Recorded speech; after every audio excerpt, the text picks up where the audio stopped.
Amaravati capital సిటీలో ఏదైతే ఈ మధ్య వర్షాలు వచ్చినప్పుడు ఏదైతే వెస్టర్న్ బైపాస్ రోడ్డుపై కట్టిన 220 మీటర్ల యొక్క కొండవీటి భాగమైన బ్రిడ్జి కన్స్ట్రక్షన్ జరుగుతూ ఉంది, పూర్తి కాలేదు.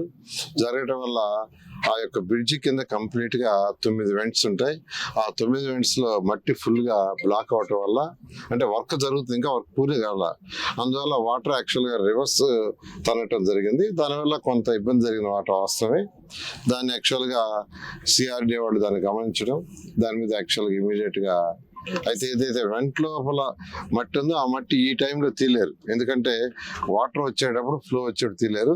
అందుకని రోడ్డుని కొంత కట్ చేసి యాక్చువల్ గా దాన్ని బైపాస్ చేశారు. ఒక 60 మీటర్లు, ఎన్ని మీటర్లు, 60 అడుగులు యాక్చువల్ గా కట్ చేసి దాన్ని బైపాస్ చేశారు. బైపాస్ చేసి ఇప్పుడు 3 అడుగులు హైట్ తగ్గిపోయింది.